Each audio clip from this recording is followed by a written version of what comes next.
Oi a todos, bom dia. Bem, eu decidi fazer um novo vídeo sobre desinfecção e o objetivo desse vídeo é a gente discutir por que a ação do cloro como agente desinfetante ela varia com o pH. Muitas vezes esse é um assunto que é abordado de uma forma relativamente simplista em cursos de graduação, então eu decidi produzir esse vídeo mostrando por que o cloro, de fato, como agente desinfetante, a sua ação depende do pH. Bom, esse vídeo ele está dividido em quatro tópicos principais. Nós vamos fazer uma breve introdução, vamos discutir o conceito de reações ácido-base, uma breve recordação, e vamos apresentar o conceito de frações ionizáveis. E aí nós vamos fazer uma discussão final. É justamente esse conceito de frações ionizáveis que vai nos possibilitar calcularmos a distribuição das diferentes espécies do cloro na fase líquida em função do pH. E daí que se justifica por que o cloro, a ação do cloro como agente desinfetante, ela varia com o pH da fase líquida. Bom, então, nós sabemos que a gente pode utilizar o cloro no tratamento de águas de abastecimento em três pontos distintos, basicamente. Na forma de pré-cloração, na forma de intercloração, na forma de pós-cloração. E como é que nós adquirimos o cloro? Nós podemos adquirir o cloro no mercado através de cloro liquefeito, que na verdade é um equilíbrio líquido-gás. É conhecido também como cloro-gás, mas o nome técnico correto é nós chamarmos o cloro gasoso, conhecido no mercado como cloro gasoso, como cloro liquefeito. Podemos comprar o cloro na forma de uma solução de hipoclorito de sódio. Eu posso comprar no mercado cloro comercial, hipoclorito de sódio comercial com concentração de 10 a 15%, ou eu posso produzir em loco com concentrações que giram em torno de 0,5 a 0,8%, ou eu posso adquirir o cloro na forma de hipoclorito de cálcio que é uma que eu posso adquirir na forma sólida. Pois muito bem, o que me importa saber dessas três diferentes formas de aquisição do cloro? Quando eu compro o cloro na forma de cloro liquefeito, é um equilíbrio líquido-vapor. E aí, quando o cloro reage com a água, a espécie que vai ser formada na fase líquida é o HOCl.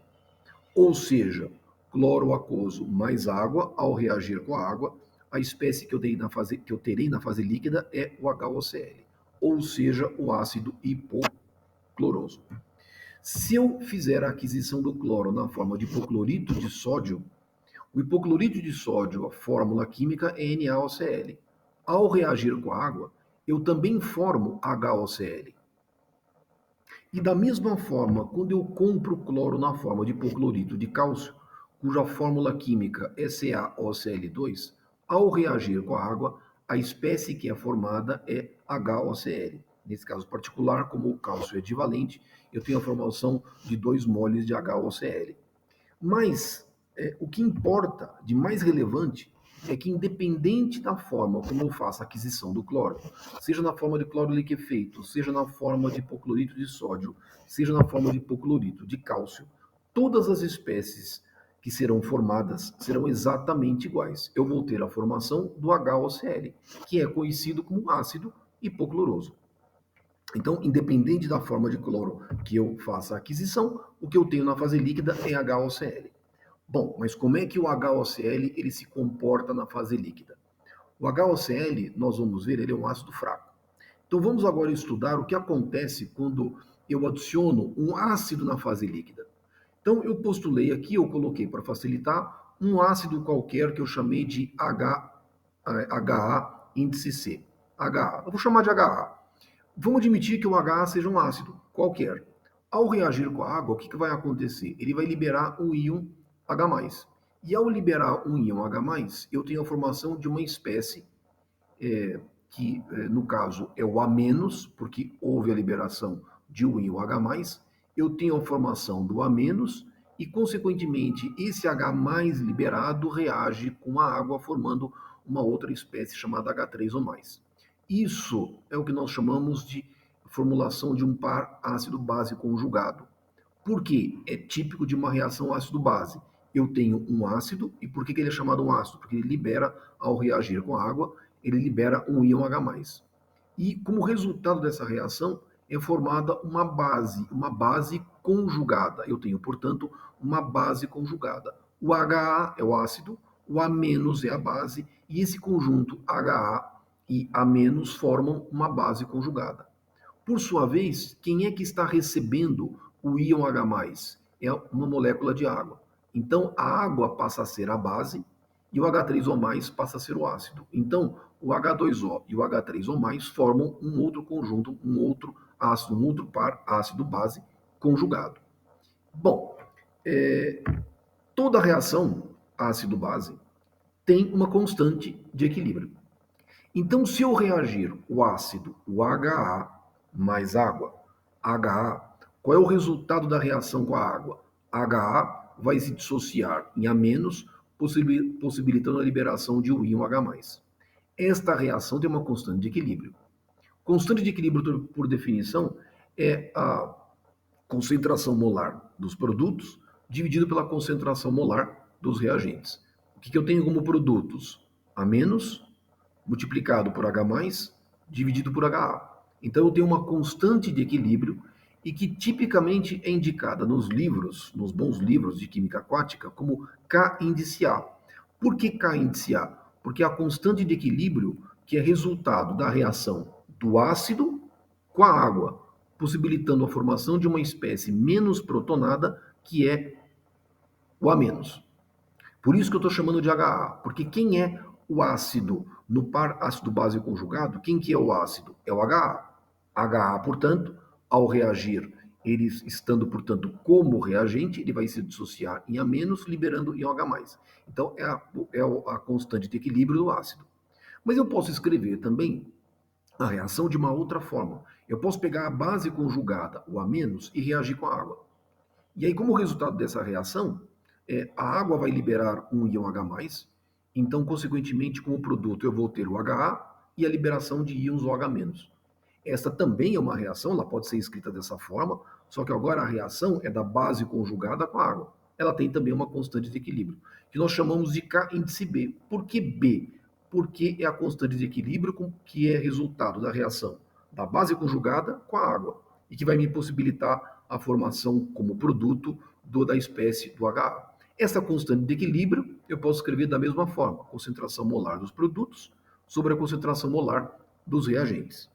É muito comum quando nós formos pesquisar nos livros, em alguns livros, eles colocam a constante de equilíbrio da reação como K índice A ou como K índice B. Então, por isso que eu coloquei aqui a diferenciação de ambas as constantes de equilíbrio. É mais comum, sempre nós temos nos livros a apresentação da constante de equilíbrio do ácido, o K índice A, mas muitas vezes é também muito comum nós encontrarmos K índice B. Aqui uma curiosidade, essas constantes de equilíbrio K índice A e K índice B, elas se relacionam. Por quê?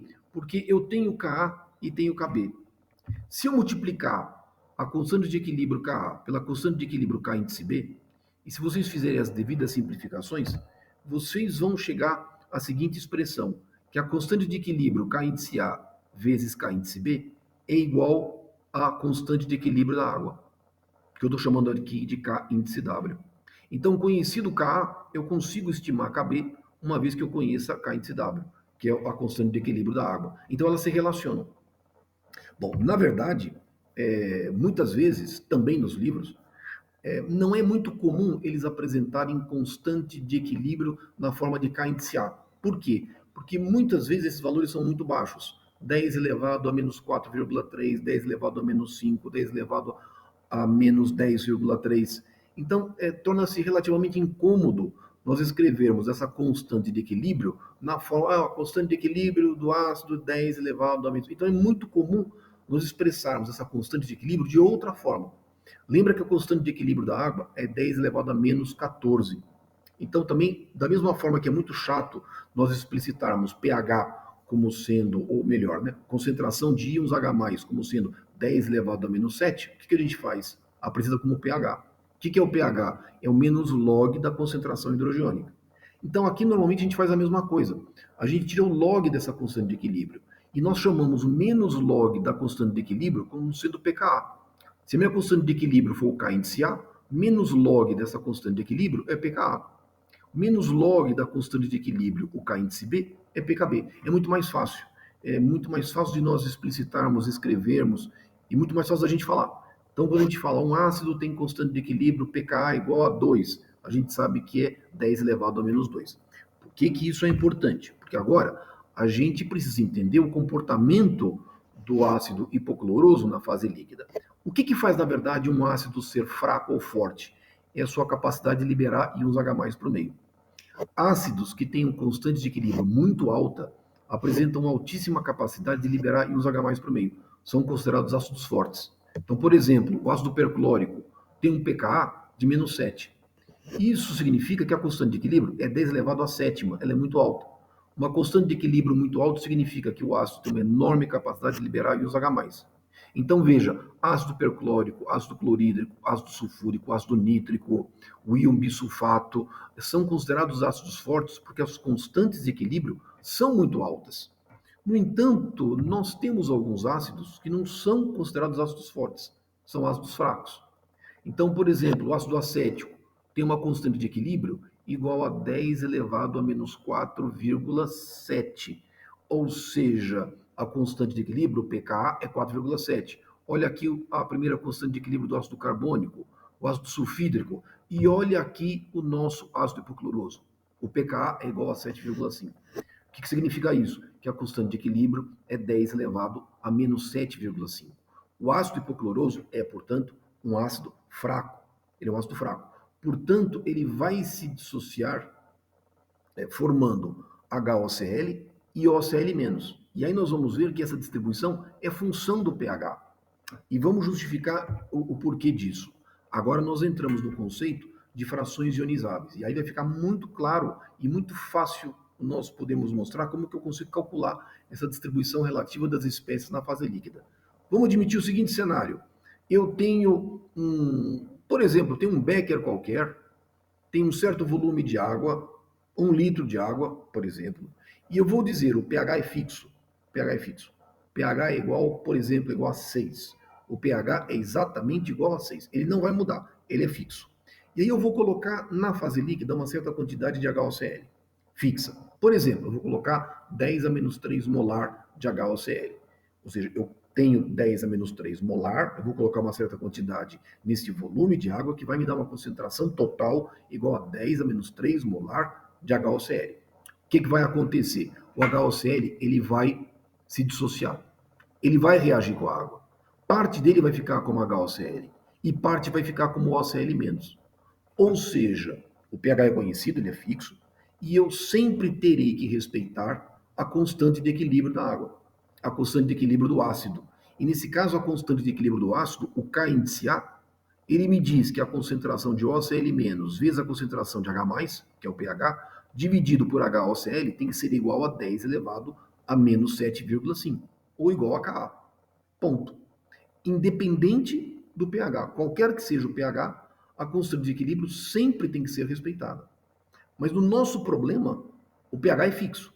Então a pergunta que eu faço agora, a pergunta que nós queremos responder é a seguinte: qual vai ser a distribuição entre HOCl e OCl- na fase líquida?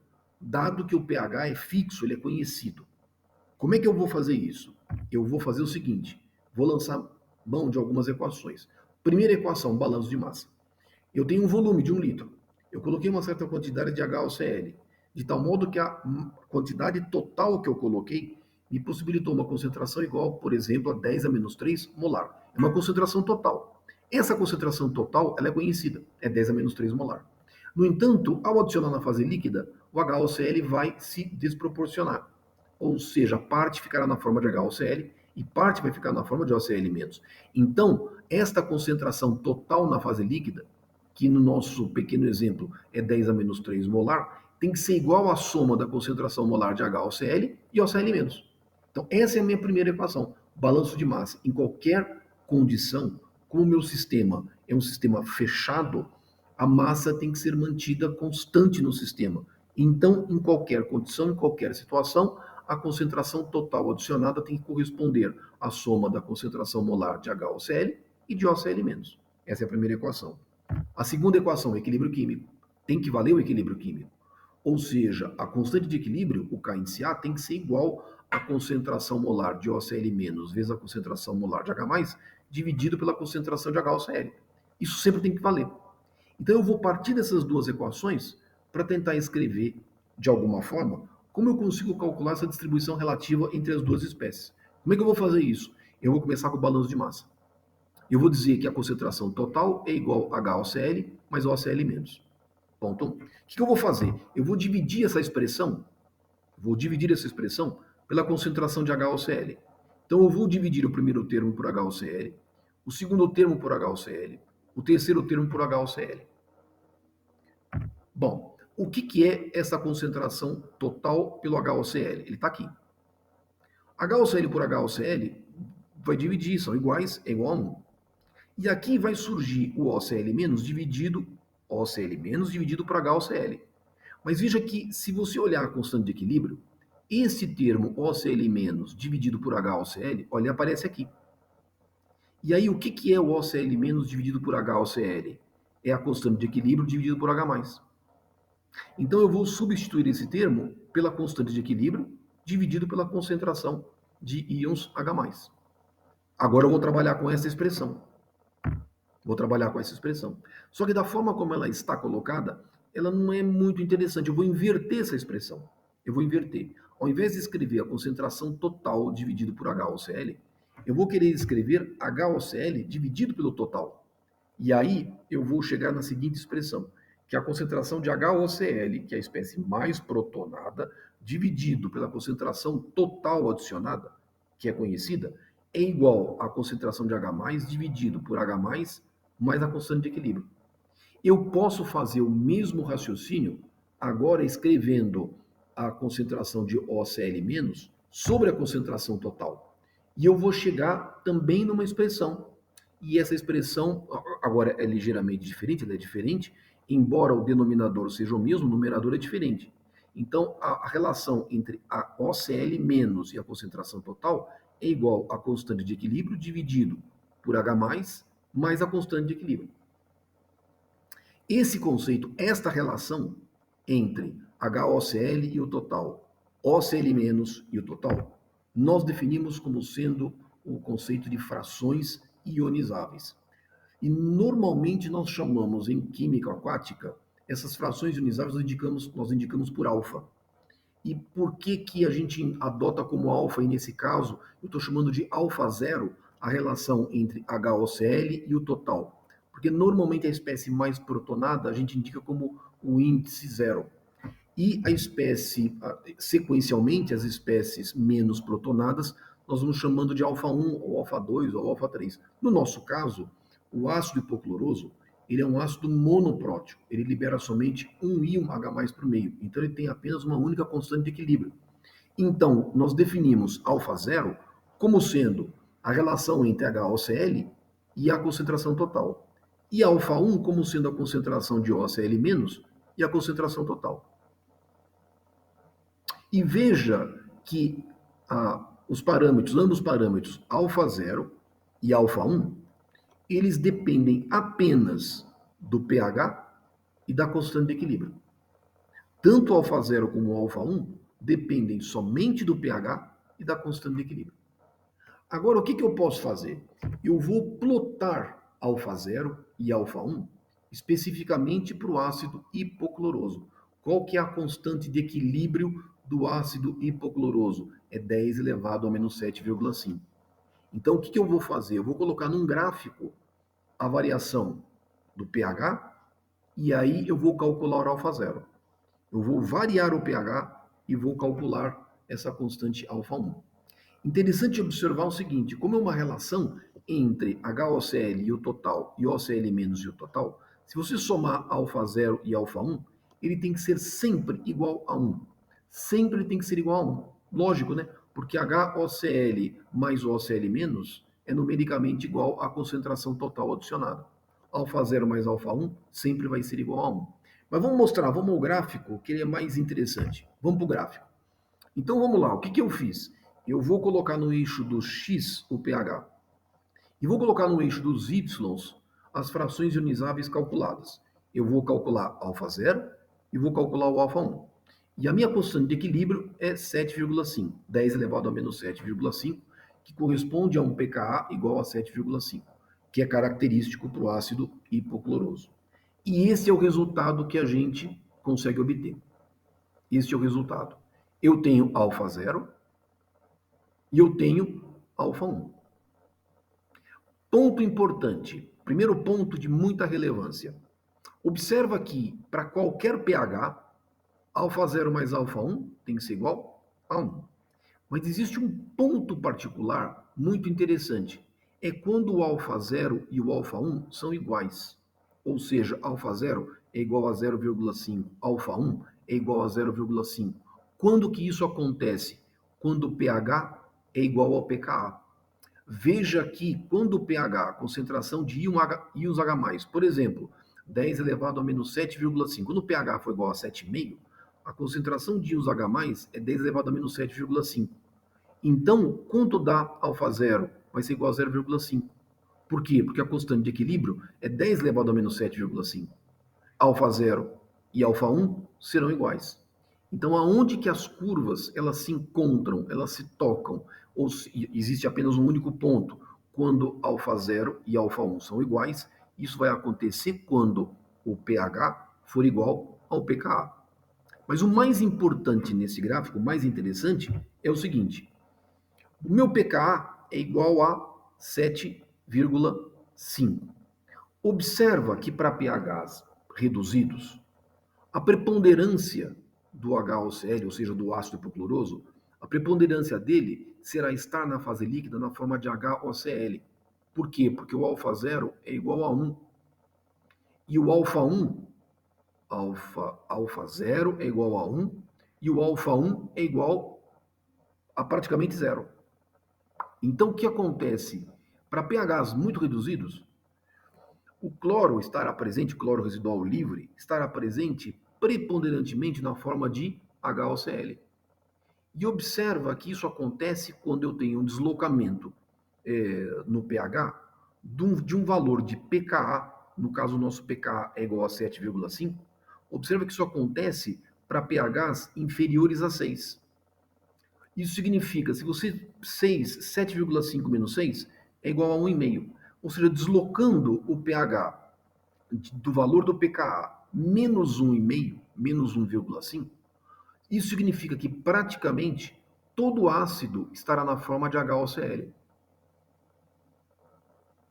Eu posso fazer a mesma coisa, fazer a mesma leitura ao contrário. Desloco agora o pH de pKa mais 1,5. Ou seja, nós estamos aqui 7,5, onde eu tenho iguais concentrações de HOCl e de OCl-. Desloca 7,5 mais 1,5, 9. Observa que para pHs iguais ou superiores a 9, o ácido estará presente na forma de OCl-. Por quê? Porque o alfa 1 é aproximadamente igual a 1. Na verdade, não é exatamente 1, porque vai ser arredondando é igual a 1, mas o alfa 1 é praticamente igual a 1. E o alfa 0 é muito pequeno, ele é desprezível. Ou seja, todo o ácido estará presente na forma de OCl-. Mas vai existir uma faixa de pHs entre 6 a 9, ou seja, pKa 1,5 para baixo, pKa menos 1,5, pKa mais 1,5, existe uma faixa aonde a minha distribuição, o cloro residual livre, ele vai se distribuir na forma de HOCl e de OCl-. Eu posso ter 70% de um, 30% de outro, 80% de um, 20% do outro, ou seja, nesta faixa de pH entre 6 a 9, o cloro ele vai estar presente, pode estar presente na forma de HOCl e na forma de OCl-. E é justamente esta faixa que nós trabalhamos no tratamento de águas de abastecimento. Quando eu opero estações de tratamento de água, via de regra, o pH dentro da estação vai variar grosseiramente de 5,5 até 9. Dificilmente menos do que 5,5, dificilmente mais do que 9. E é justamente esta faixa no qual o ácido hipocloroso ele se dissocia. Ou seja, eu tenho a combinação de espécies HOCl e OCl-. Então, é por isso que o pH é uma variável muito importante e muito relevante no processo de desinfecção. E por que isso? Bom, para dar um fecho, lembrando, pH igual a 7,5, eu tenho igual distribuição de HOCl e OCl-. pH menor do que 6, ou seja, pKa menos 1,5, predominância do HOCl. Quando eu tenho pH maior do que 9, ou seja, pKa mais 1,5, predomina quem? O OCl-. E quando eu tenho um pH entre 6 e 9, eu tenho tanto a presença do HOCl como a presença do OCl-. E, bom, e daí que, inclusive, por conta dessa existência do cloro residual livre estar presente na forma de HOCl e OCl-, é que me justifica por que o pH é uma variável relevante. Por quê? Porque o HOCl é uma espécie neutra. O OCl-, ela tem carga negativa. Então, como o HOCl é uma espécie neutra, ele consegue penetrar mais facilmente pela membrana celular.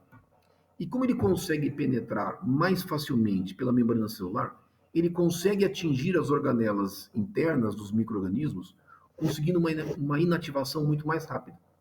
Isso faz com que, do ponto de vista de poder desinfetante, o HOCl ele tenha poder desinfetante muito maior do que o OCl-. Pode chegar até cerca de 100 vezes maior. Ou seja, como o HOCl ele consegue migrar mais facilmente, ele consegue se difundir mais facilmente na fase líquida e permeando pela membrana celular, ele consegue inativar mais facilmente os micro-organismos. Lógico que cada micro-organismo tem um mecanismo diferente de inativação pelo cloro, mas ele consegue se difundir mais rapidamente, atingindo certas organelas internas e inativando determinados micro-organismos específicos. Por isso que o HOCl tem poder desinfetante muito maior do que o OCl-. E, na verdade, veja que isso, inclusive, se justifica quando nós analisamos os parâmetros de C vezes T requeridos para inativação de cistos de Giardia. Nós já produzimos um conjunto de vídeos anteriores onde nós mostramos a importância do parâmetro C vezes T, onde C é a concentração do agente desinfetante, T é o tempo de contato, na inativação de alguns micro-organismos utilizados para avaliação de processo de desinfecção. Cistos de Giardia são altamente resistentes à ação do cloro. E a EPA compilou alguns resultados apresentando valores de C vezes T para cistos de Giardia para diferentes condições operacionais. Eu coloquei aqui essa tabela para mostrar justamente por que o pH influencia o processo de desinfecção. Veja, por exemplo, vamos admitir que nós tenhamos cloro livre como agente desinfetante, temperatura igual a 20 graus Celsius, e aí eu vou fixar uma concentração de cloro na fase líquida, igual a 1 miligrama por litro. Vamos admitir que eu esteja buscando o valor de C vezes T requerido para conseguir, por exemplo, 3 logs de inativação de cistos de Giardia. Olha o que acontece. Para pH igual a 6, vamos olhar essa coluna aqui, pH igual a 6, e para 1 miligrama por litro, e 3 logs de inativação, eu preciso de um C vezes T igual a 39. O que significa isso?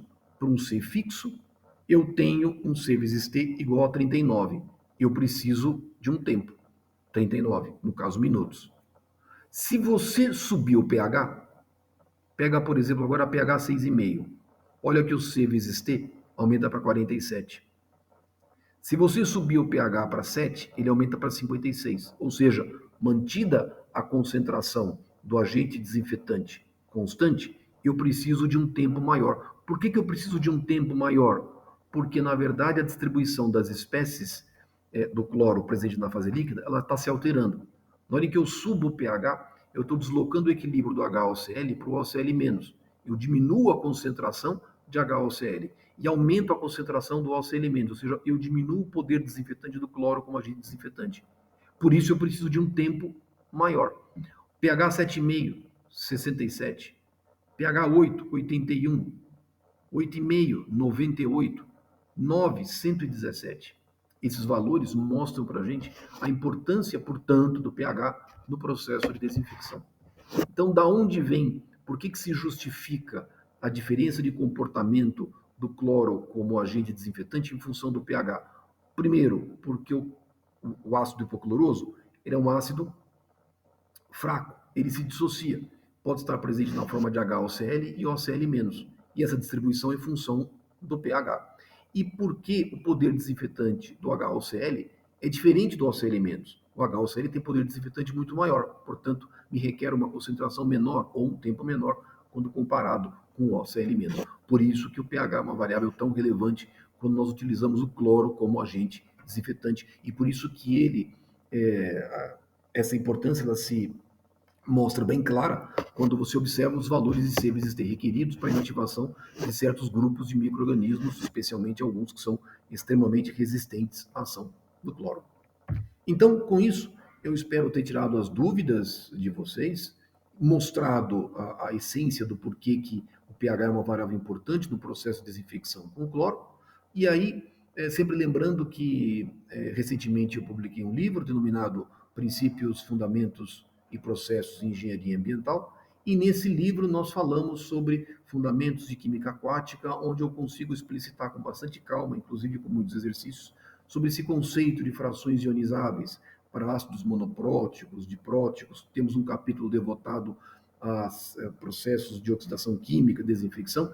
Esse livro é um livro em PDF, ele é gratuito, pode ser baixado diretamente no meu site particular, e lá vocês podem dar continuidade aos estudos de vocês.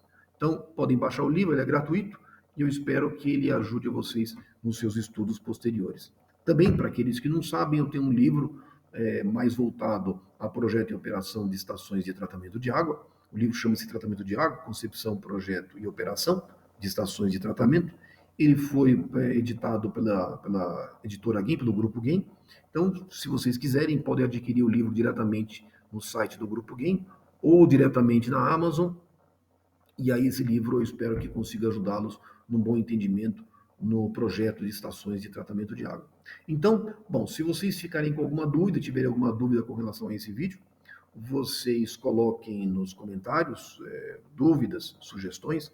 Na medida do possível, eu vou respondendo. Agradeço a vocês por terem assistido esse vídeo até o final e, se Deus quiser, até os nossos próximos vídeos. Um abraço a todos.